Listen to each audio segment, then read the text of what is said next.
Good morning, my name is Hank Haken. I'm part of the Warrant Officer Career College.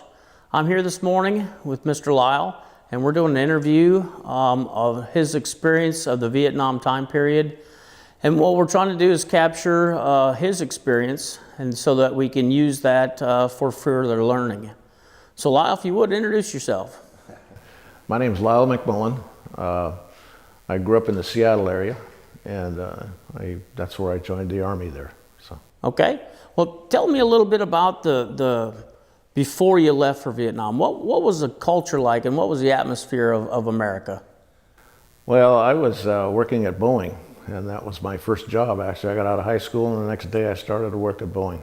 So I worked there for about 3 years, and I kept getting these letters from the military and the draft board said I needed to take a physical. And about that time, I thought I really needed an education, so I went to college. Okay. What'd you study in college, Lyle? Actually, just the general subjects for the first year, and for the second year, I got in a school that had 3 aircraft, and I got my commercial and instrument fixed wing in the school. And then they kept sending me these letters, and I called them, and I said, hey, they said they were going to change my classification. And I called them and I said, hey, my grades are good. I still got another 2 years left on this deferment. And they said, oh, no. So they changed the rules. Said, you can't do that no more. And so I hunted around to find out what I could do in the military that would be fun. And they had the high school to flight school program. So I went to the recruiter, and there were a series of 4 tests that you took. And most everybody took passed the first one, and so he didn't get excited. And you had to wait to see if you passed the first one before they would give you the second one, and the third and the fourth. Well, when I got up to the third one, he really started to be interested, and then I passed the fourth one, and he was all excited. So he must have filled the slot that he needed to fill. So then I ended up joining the Army in Seattle. And I thought, oh, basic training in Fort Lewis will be pretty good. It says June, July. It said it won't be too hot and it won't be too rainy, and it'd be nice. Not that bad. So they gave everybody there $1.60 bus ticket to go to Fort Lewis, and they gave me a $133 airplane ticket to go to Fort Polk, Louisiana. I didn't even know where Fort Polk was. Never heard of it. So anyway, I went to Fort Polk, and we did our 8 weeks out in the field and everything you do in basic training. And then since I was in the flight school portion, they sent us to Fort Walters, Texas. And we did a month of map reading and all that stuff. And then we started flight school. So I started in an OH-13. And that was a really nice aircraft. It handled really, really nice. So we did 4 months there, and then they were trying to split up the classes. They had so many people going. So we stayed there for 2 weeks and did nothing, and then I went to Fort Rucker. And I did the last 4 months here. And we got transitioned into the Huey at the end. And then we got assigned to a unit that was forming, so they sent us to Fort Carson, Colorado. And we were there for 7 months. We went down to Texas and got 20 brand new H-model Hueys, and so we flew those for about 200 hours apiece. And then we flew them out to California. We got to Deming, New Mexico, and we had 4 flights of 5, and they were separated by a space. So we got to Deming, New Mexico, and we had a Ramada Inn, and so we all went there. And since we were military, we'd go down to the restaurant, and they wouldn't serve us. You know, they had a hard time. We had a hard time getting anything from them. So it kind of ticked us off a little. So the first group went in and had their experience, and then went out to the flight line and pre-flighted, and they fired up, and they went right over that hotel, probably about 30 feet off the top of that thing, rattled everything. And the second group was already on the way to the airfield, and we were the third group, and the tables in the restaurant were shaking, and and the fourth group were just getting out of bed, and they said everything was falling off there. So every one of us did the same thing. So they probably didn't want us back. Well, the candidate, that was the whole way through. Yes, sir. Yeah, well, I was a brown hat at Fort Walters, and we were just busy, and inspections, and you had to have your books lined up, and nobody got enough. You got enough demerits that nobody went anywhere for at least a month, and that was that was interesting.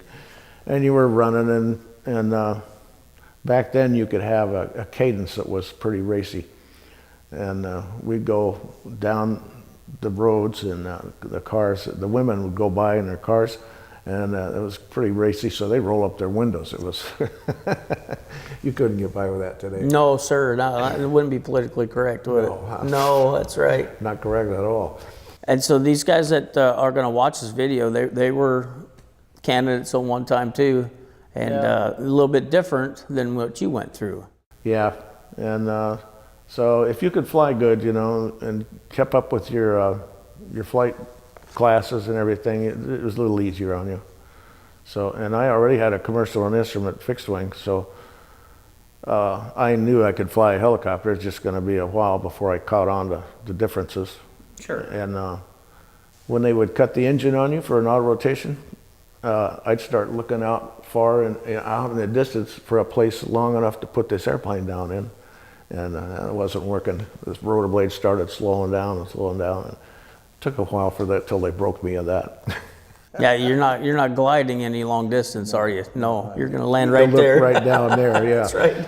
Right underneath your chin bubble. Yeah. That's right. So, but I could handle it pretty well, so it was okay. Yeah, good. Yeah, it was kind of fun, but there was a lot of strict stuff in there too. So, but mostly they were training pilots. So if you could do good in your classes and your flight, then it made it a little bit hard, but that's okay. Well, and there was a war going on, right? And so they needed people overseas. Yeah. They needed a lot of them, yeah. Absolutely. So, yeah, I think we started out with 413 people in our class, and some people got set back, some people didn't pick it up quite as quick, and I already knew how to fly, so it was easier for me. And I think we graduated 213 when we finished. That's a pretty big attrition. Yeah, it was pretty big attrition, but a lot of that was people getting set back. So, okay. And they made it. Some people just take a little longer. Sure. And they're just as good as anybody else. And the guys that didn't fly very well, what happened to them? Did they go infantry? Yeah, basically. There were 11 guys, yeah. We had a lot of incentive. Yes. We didn't want to part bamboo shoots. No, that's right. That's right. Yeah. So what was American culture like when you were a teenager? What was the flavor of the country? Oh, that was back when early 60s, and we didn't actually hear much about Vietnam. It was in the news, but you never connected with it. Sure. And the early 60s, there weren't a whole lot of people in Vietnam. Right. So, yeah, it was just something that was on the news, and you didn't pay much attention to it. And I didn't get out of high school until 62, so. Okay. And then it was 65 before I quit Boeing and went to school. So, and then 67 when I finally got in the Army. So, okay. So, yeah, it was beginning. They were starting to march and demonstrating in 67. So, but, when you're in the Army, you don't hear any of that. Right. You're so busy doing what you're just trying to get through. That's right. Yeah, that's yeah. Kind of sequestered from the rest of the country. Yeah, you really don't have any television. You didn't have anything like they do today. So it was kind of a non-event, really. Sure. And then when you got in the Army, well, then everybody's in the Army. So that's the only people you know. Right. So, yeah. So anyway, we finished Fort Rucker. What year was that? It was June 30th, 67. You remember the day? Oh, yeah. Okay. Actually, 68. 67 is when I got in. Okay. But The POR, the preparation for overseas replacement, Okay. that ended the day before we got our warrant. So we had to do it all over again when we got to Fort Carson. We were out E&Eing and camping out. And we camped out one night and woke up the next morning. We had 6 inches of snow on the tent, and we were preparing for Vietnam, you know. Right. And they didn't have any snow. No, that's right. So right about that time, 68, it was Tet Offensive. Was that before you left or after? That was before I left. Okay. And actually, just before we got our warrants in 68, they had the Democratic Convention in Chicago. Okay. And you remember the fiasco that was? Absolutely. Demonstrations and people going everywhere.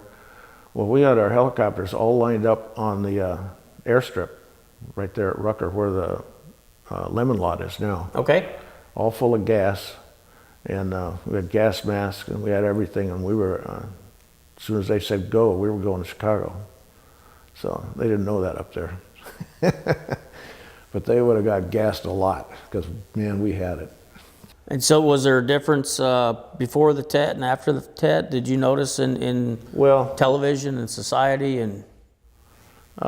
when we got there, it was a year anniversary of the Tet. Okay. So just before that, and the Army was going crazy. They were covering this and covering that, and everybody was, you know, just primed, ready to go for the next Tet, but it didn't happen. So, yeah, the first Tet, we heard about that in flight school. So, and we actually won the Tet, but that's not how the news put it out. How did the news put it out? Well, you know, that the North Vietnamese, or the Viet Cong actually, had won everything, you know, and they were taking over Hue, and they took over big cities, and they didn't take over anything. They just lost a lot of people there, but that's not what the news said. So, Yeah, we didn't lose Tet Offensive. no, we did no. It took them years to recover. Yes, sir. So, But did we lose, in your opinion, public support?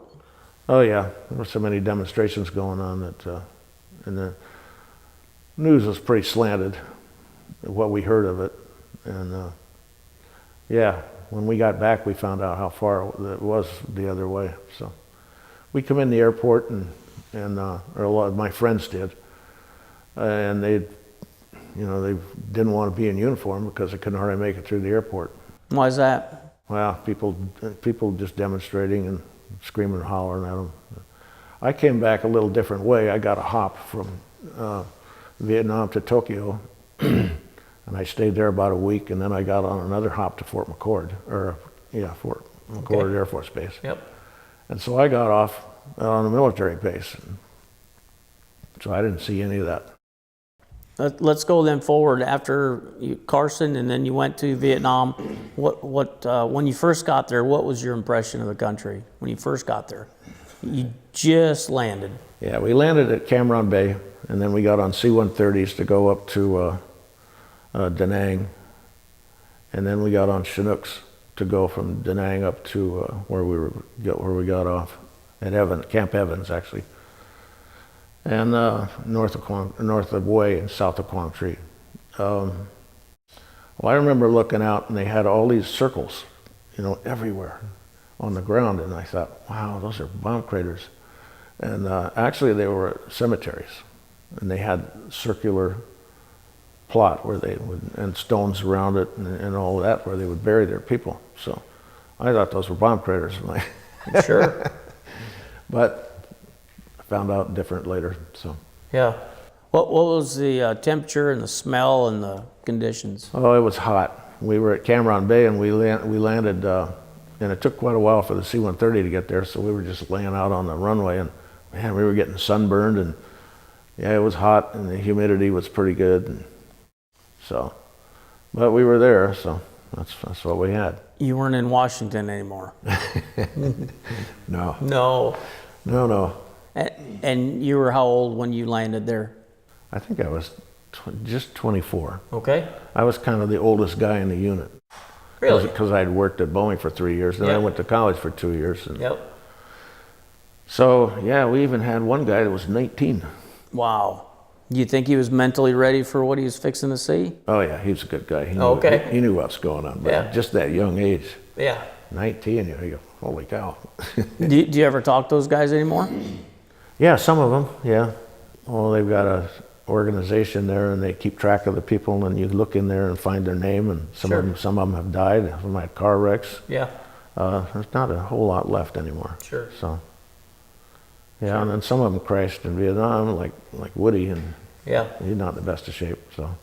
So you get your unit, and what unit was that you were assigned to? We were in B Company, 158th Assault Helicopter Battalion, and we were attached to the 101st. Yeah, they had to have a joining ceremony. What do you mean a joining ceremony? to accept the 158th into the 101st. Okay. So they did that at Camp Evans, and so we were all down on the airfield, no guns, you know, all the rest of the stuff we had, and we were waiting for the band to show up, and it took quite a while for the band to show up on a Chinook, and so they came in and landed, and there were 3 generals there, and they each had their own helicopters and the pilots. They came in and landed, and so they went through this little joining ceremony. We put duct tape on our shoulder, and then we reached up and tore the duct tape off. Okay. All of a sudden, we were in the 101st. No, yeah. The Screaming Eagles patch? Okay. Yeah. They had a little table, you know, that folding table that Sure. they had, and they had Kool-Aid. And anybody from captain or major and above could go down and have Kool-Aid with the generals. Ah. So that was kind of weird. Warrants were excluded from that? Oh yeah. Yeah. We couldn't go down there. So anyway, the Viet Cong shot 321 or 122 millimeter rockets in, and they landed. They were just short. They were right in line though, and everybody was diving in the ditches. I was halfway back to the company, and we were on a hill, and I was in a truck, so I could see all those people. They were diving in ditches and all that stuff. One of the generals dived in a ditch, and some lieutenant came along, and he just stepped right on his chest and kept going. And the general said, "It's all right, son, keep going." And the first rocket landed. Those pilots had the starters going on their Hueys, and so the generals jumped in the Hueys and left. And about a week later, they said there will be no more formations in Vietnam. It seems kind of silly to have a mass of troops anyway in a combat zone, right? Yeah, right on the airstrip. Right. We didn't have any Vietnamese on our base. The only ones we did have were barbers. Okay. You know, and nobody to clean up anything. We did it all ourselves. And 101st wouldn't let officers drive vehicles. So we always had to hitch a ride with an enlisted man, you know, if he was driving anywhere to get to the PX or anything, or we walked. So That included warrant officers then too? everybody, Okay. yeah, any kind of officer, Any officer. couldn't drive. Didn't trust you or what? I don't know. That's 101st quirk, I guess. I don't know. Yeah. Yeah, so we'd go down. I remember they had cases of beer down there, and they also had Fresca. Okay. Nobody would buy the Fresca, so it got so they would force you to buy a case of Fresca in order to take any beer. Oh. Okay. That's the way they got rid of that stuff. Absolutely. Absolutely. When we got there, there was the first cab had been there sometime in the past, and we just had little hooches, you know, plywood on the bottom, Okay. and 4x8 setting sideways, and then screen on top of that, and then the metal roof. So they had taken so much wood out of there that the things, if you blew hard, that thing would fall over. So the CBs were there, so we got a lot of wood from the CBs and put our little hutches back together, our hooches. And then we built a club, and we built shower facilities, and so we did all that ourselves, and with no help from nobody, except the CBs giving us the wood. Sure. I noticed you said you built the club first. Yeah, they did that. Well, nothing changes in soldiering, you know. You got to set your priorities. Yeah, Yeah, that's right. and the booze was pretty cheap there. It was really cheap. So I don't drink much alcohol at all. So I just a lot of Coke. Yep, and Fresca. And Fresca. That Fresca never appeared. I think it went in the ditch. Yeah, that's right. Okay, so tell me a little bit about the missions that you would fly. Oh, generally we flew about three types of missions. We would do combat assaults, which were actually pretty safe. They were safer than the other missions. And it doesn't sound like that, but at least you had gunships with you. Okay. And there were 6 Hueys generally on a mission, and or a lot more, depending on the size of the mission. And then we'd do that for a month, and then we'd do resupply, where you just had a Huey by yourself and going out and giving the troops what they needed. But you were by yourself, so if you got shot down, you were by yourself. But there's always radio contact with everybody, so they would be right there to help you out. Sure. And the third month we would do alert missions, long-range reconnaissance patrols. We'd go up to Quang Tri. There was a little place close there called Dong Ha, and we had a mission there. When we first got to Vietnam, the other platoon, I guess, had a mission up there. And they went up and got that briefing, and it was bad weather. So they got up there, and they had a big map, and it was 2 4x8 sheets of plywood folded over it, and they had a padlock on it. And the special forces guys that come in, they'd unlock that padlock, they'd throw those 2 4x8 sheets apart, and then the map was underneath that, and it was just, it was a map, and it had red and black dots over everything. And the commissioned officers in our unit, though, they were going to go up and do this mission. So they went up there, sat through that briefing, and they flung those doors open and looked at the map. And they said the black dots are 50 caliber machine guns, and all the red dots are anti-aircraft guns. And it was red and black. Covered up. Yeah. Covered that whole map. It shook them really bad. And they got back, and they didn't go out anywhere because the weather was so bad. They came back and they said, well, we think this is a mission for single people. That didn't go over too good. No. Yeah, I thought that was crazy, but it woke those guys up. Absolutely. Yes, sir. And so we'd do that mission. That mission was kind of interesting. We'd take 3 Hueys up there, and the Vietnamese Air Force would have 34s. They'd have 3 34s. Their call sign was King Bee. And then we'd have a pair of Cobras, a pair of aerial rocket artillery, ARA, just Cobras with solely rockets on them. And then we'd have marine gunships, and those were Hueys with, they had all kinds of instruments and radar and everything. And we didn't have anything. We had a ADF and a compass. And that was it. And then we had a forward air controller, and he had contact with jets if we needed them, just to put 6 guys into Laos. So, and generally it was 3 Americans and 3 Vietnamese. The Vietnamese units up there were part of the 1st Vietnamese battalion or 1st division, and they had received extra training, and they were actually pretty good. So, and then so we'd do that mission. I remember one mission we had, the reconnaissance patrol. They would pick out 3 spots in case, and we'd fly in there. And in case we couldn't get into one, well, we'd just go to the other. Sure. Well, we went into the first slot, and the first landing zone they'd picked. And there were so many combo wires and telephone wires through that whole open patch, we can't land here.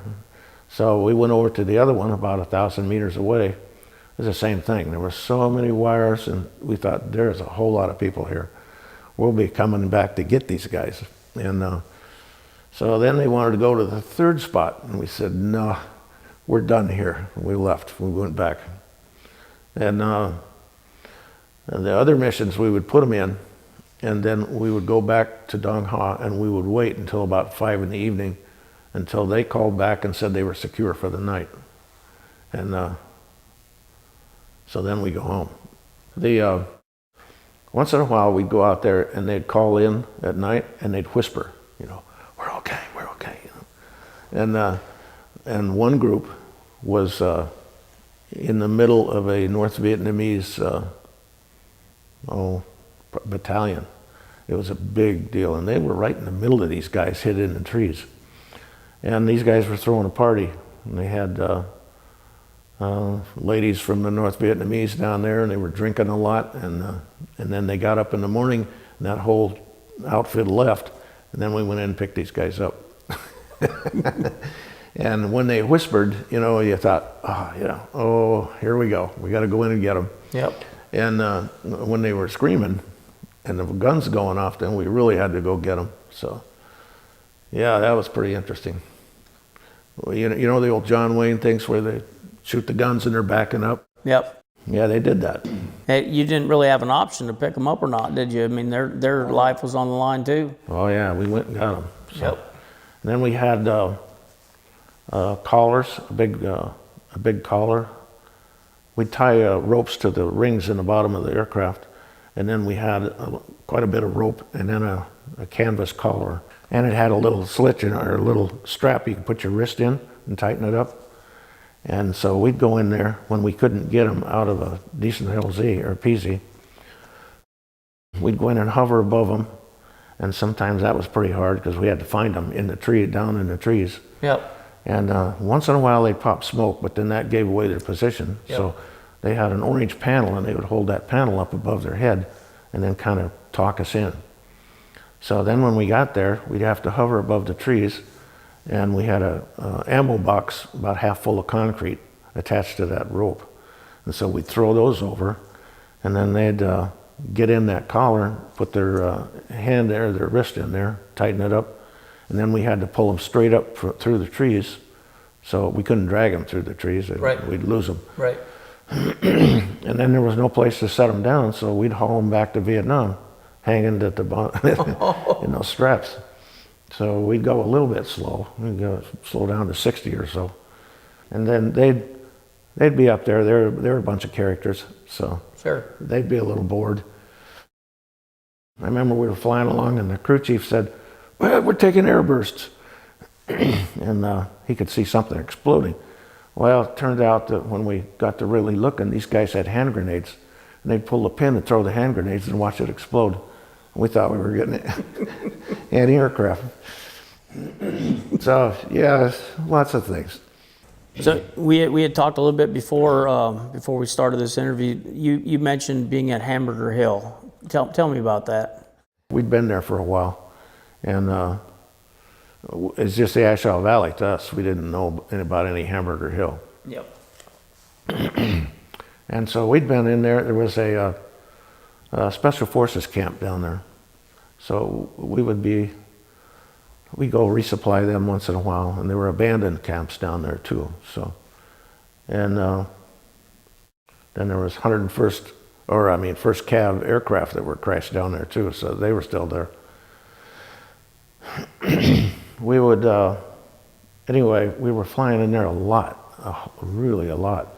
And there was this one hill that we would go into, and there wasn't any place to put the skid down. All we could do is hug the hill and put the toe of one skid on, and then hover there, keep it while people got on and off and on and off. And we'd haul a lot of ammunition in there. And it was, that place looked pretty bad. The pictures you see of the South Pacific in the Second World War, where they got a palm tree going up and it just splintered, the whole hill looked like that. And so they'd been bombing the heck out of that place. So anyway, we flew into that place. We called it LZ Blue. And then a Newsweek came in to country, and we got one of those. We were reading it. and they were talking about hill, I think it was 358. I don't remember the number, but that's the meters, the height of it. And so we thought, well, where is this place? So we got our map out and found it, and it was this hill, LZ Blue, that we've been flying into. And every time we flew in there, everybody would stand up, put their guns on full automatic, and just shoot everywhere. And we were thinking, God, why are these guys doing that? If they stopped doing that, we wouldn't have to haul all this ammunition in here.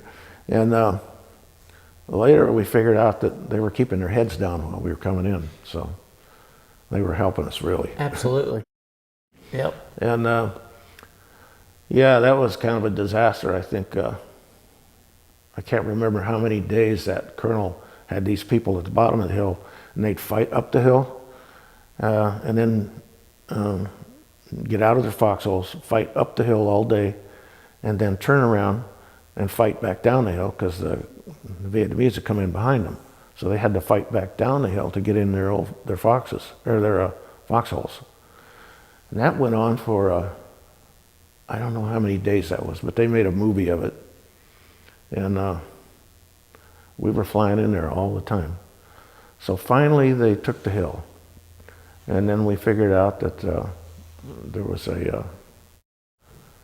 they had concrete bunkers up there. And the Ashaw Valley was their R&R spot for the North Vietnamese. So anyway, that time of Newsweek came in and they were telling all about this. And so we were looking it up, and they were talking about all these heroes of Hamburger Hill. You know, so we looked it up. We said, it's LZ Blue. I said, oh, we're heroes. It says so right here. That's right. We played that one for a while. Absolutely. You got to have a sense of humor. You do. Soldiers have a tendency to find a silver lining somewhere, right? Yeah, some way, even if it's macabre. That's right. Yeah, that's right.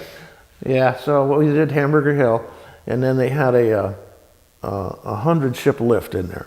So they'd had 100 Hueys, plus Chinooks, and Cobras. Cobras, there were so many of them, you couldn't believe it. So, and we flew in there, and the North Vietnamese were smart enough not to shoot at us that time, because they were way outnumbered. So I think the aircraft, the very rear aircraft in one of the flights, took a round, and the general was in it. So he got a medal, and nobody else did. Oh my goodness. Yeah, we thought that. Well, yeah, he gets the medal. Yeah. Right.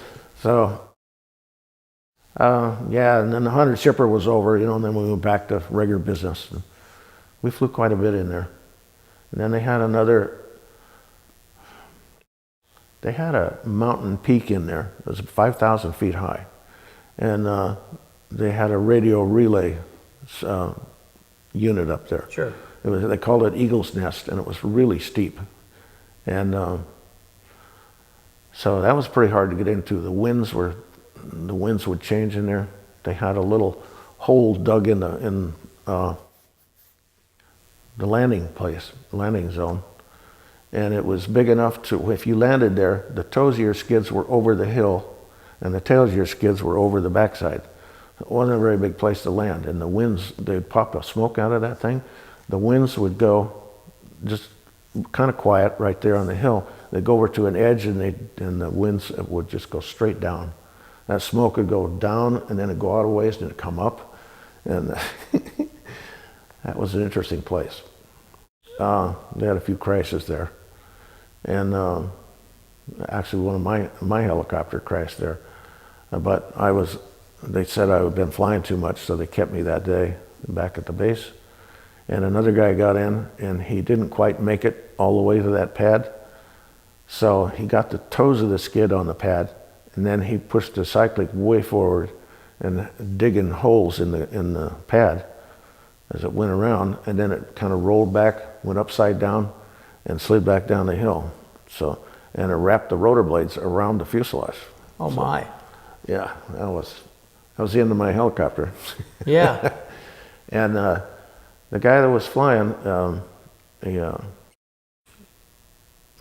got something punched in his head, and it broke the skull, and so he's all right. You know, they got him out of there and sent him back, And about a year later, I saw him, and he was on flight status again. So, but there was a guy named Carl Hughes, and he was on there, and he wrote it down. So, and then later on, I'll come to him again later. And then there was LZ Airborne right close to that Eagle's Nest, and it was surrounded on 3 sides by higher terrain. I don't know why they picked that place, but A Company went in there, and they the first 6 helicopters that went in, they had 3 of them were shot down, and and so they had 3 crews there all night that they couldn't get out with the troops that they had. So it was about 18 troops and 3 crews of 4, and one of them, a helicopter crashed, and one of the troops was underneath it, and the fuel was draining in there, drained in that hole where he was, and he lasted a night and a couple of days afterwards, but he had poisoning from the fuel, and then he died. So there's all kinds of ways to die. My buddy that I went through flight school with, Louis Molinar, he's a Mexican guy, and his helicopter got shot down, and they shot out the hydraulics. So it was down there, and the next day, then our company went in. The next day, his company had 2 aircraft flyable out of about 18. So they really took it good. The troops have a diagram of what they need to do to make an aircraft landing zone in trees and everything. Yep. And they have chainsaws, and so if you did that, they'd give them the chainsaw, and they wanted an LZ, so they'd get out there and they'd stand up and they'd just use the chainsaw and cut the trees off. Well, that was fine, and then they would, if we had about a 2-foot margin on each side, and that's all they would cut. We did it. We got a landing zone, so we'd go in there, and it's pretty tight. And then if you had to go down 70 feet into the trees, then you had to kind of really watch that. And then when you got to the bottom, well, these guys were standing up when they cut those trees down. So then you had 3-foot stumps, so you couldn't go down. You couldn't go to the ground. There was no ground. You had stumps, and that'd punch a hole in your aircraft. Sure. So, well, there were air crews on Airborne, and they got those chainsaws, and they cut the whole hill down. And there was no stumps. So, and then we went in the next day and got them out of there and hauled people in, and a lot of people in. And my buddy, he went back to his aircraft, and they took some parts off of another one and fixed the hydraulic system, got in it and started it up. And some general was flying around. He was screaming, "Oh, you can't take off. That thing hasn't been TI'd, technically inspected." So that didn't go over too good. They took off anyway. So, yeah, and then we were flying in there all day, and Steve Brownell was the aircraft right behind mine. So I went in, offloaded my stuff, and I took off, and he went in, and he was hovering, and he took an RPG round, and it killed the air crewman back there.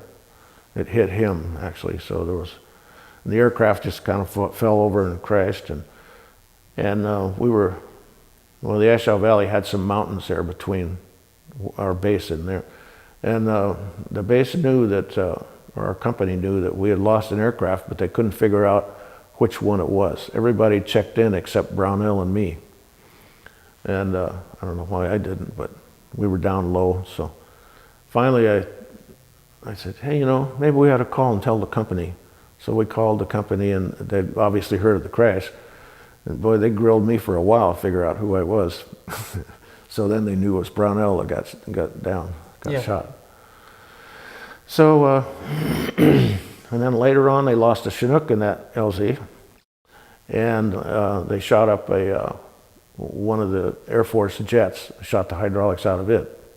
So that was a pretty tough LZ. So yeah, that kind of and then they had a Firebase Fury a little further south. We weren't involved with that one. That was the 101st that did that one, but that one got overrun. And they were in there hauling everybody they could out. And some of those troops were so scared that they would find a hole somewhere and get in it. And then they were telling them, they were walking around saying, "This is the last helicopter. Anybody in here, come on out. We're taking off." And some of these kids were so scared they didn't come out. Wow. And then the NVA took over the hill after we finally left it. And of course, never heard of those guys anymore. They dug in and found them, and whatever they did, they didn't come back. I guess the best looking thing I ever saw over there was an arc light. Remember the arc lights? Nope, I don't. B-52 runs. Oh, okay. Yep. Yeah. And yeah, we almost flew through one. We had this lieutenant that was a little bullheaded. And he was leading our flight, and I was the number 2 guy, and so the number 2 guy always called artillery, make sure we weren't going into anything.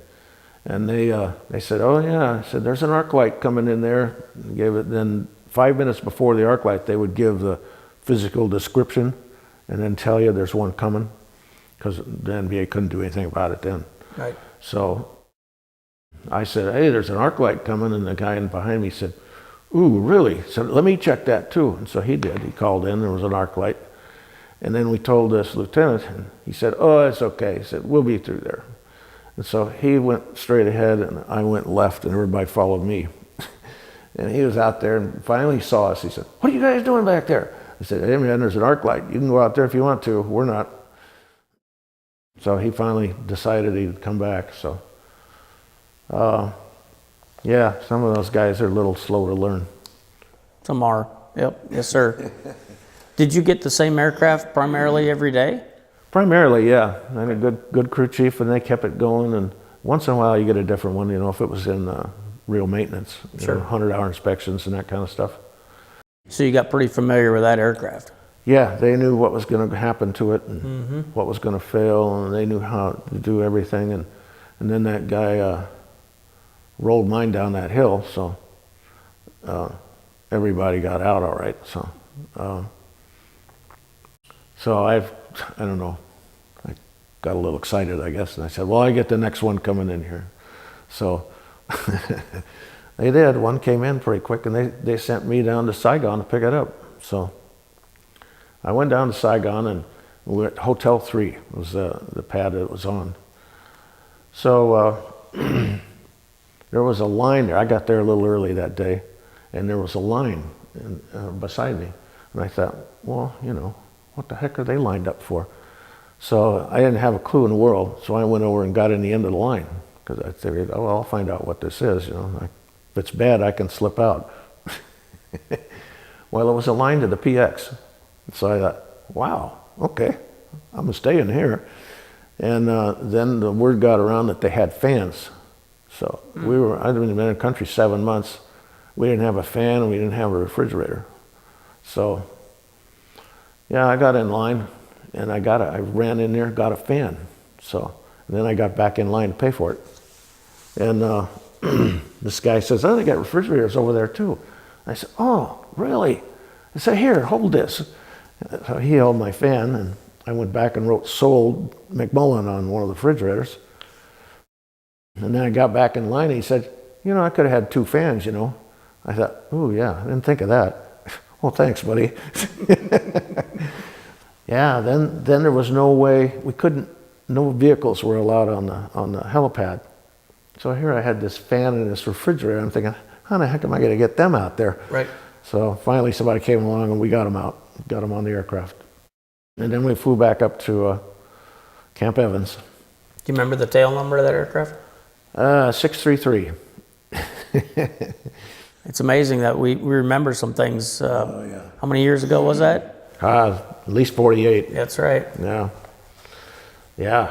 And that you remember the names and the names of the bases and the towns and the. Why do you think it is soldiers remember that kind of stuff? I don't know. It's pretty imprinted on your mind, that's for sure. Yeah.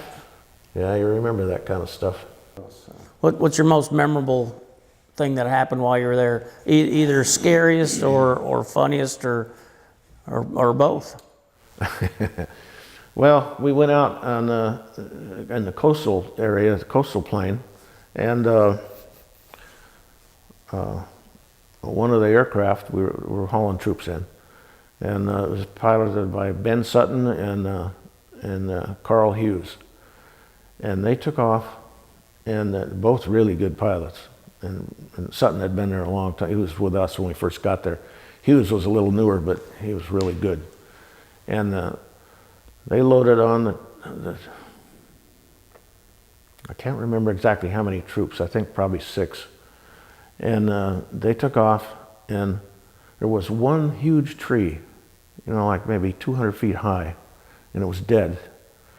And you couldn't miss it. There was nothing else there. And somehow they ran into that tree.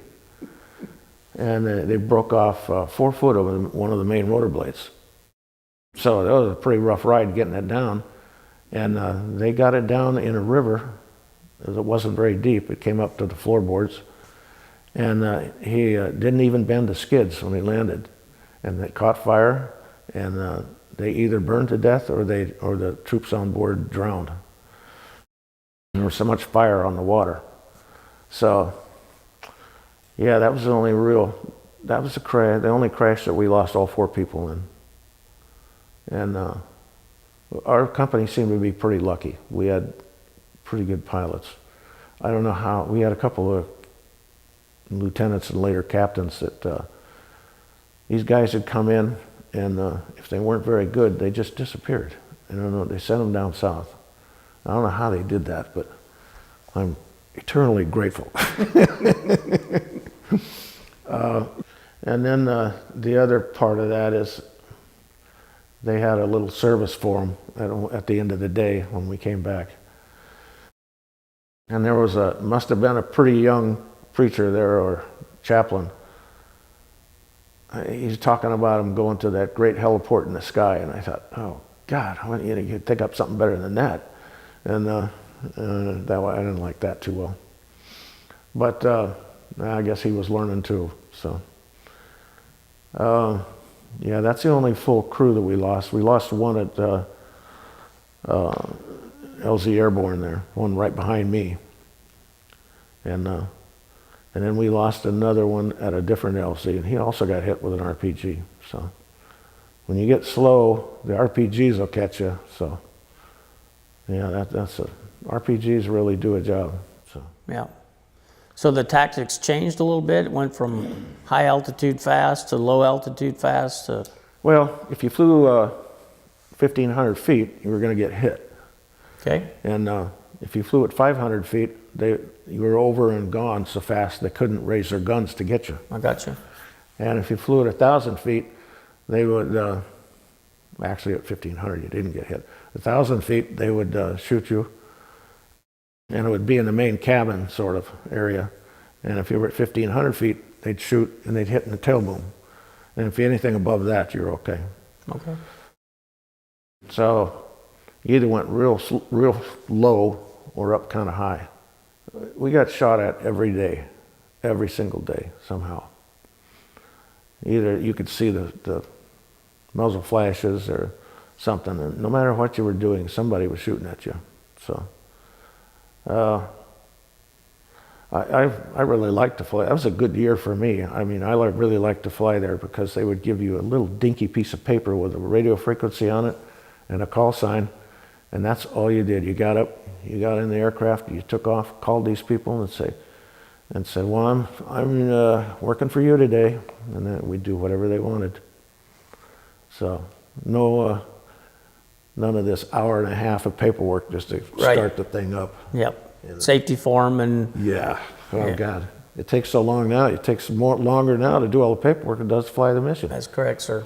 And then you don't know where you're going anyway. That's correct, sir. When the war thing comes along, you're not making plans to go here and there. Right. We'd watch our fuel because that was weight. And if we knew where we were going. If we were going up in the highlands, we'd cut the fuel down some. And up in the mountains, actually. They called them mountains up there. They were 5,000 feet when you got back in off the coast. And people down south, you know, they could have 20 ship LZs. You know, one LZ we could get 2 aircraft in. All the rest were singles. Oh, a big story on that one too, so I'll tell you that one in a minute. But, well, you just did whatever they wanted you to do. We'd load them up just as much as we could get in, and we'd figure out, you know, always at low level you can take off with more. And but you had to figure you had to have enough cushion in there, power left to get in a tight LZ at a high altitude. So we'd do that, and that's just the way we flew, you know. And we got everything, every ounce of power out of that helicopter we could get. Now that was the fun part for me. So, because I like to make that thing perform. Yep. The 2-ship LZ we had, that was something else. We had 2 lines of aircraft coming in. The first 2 landed.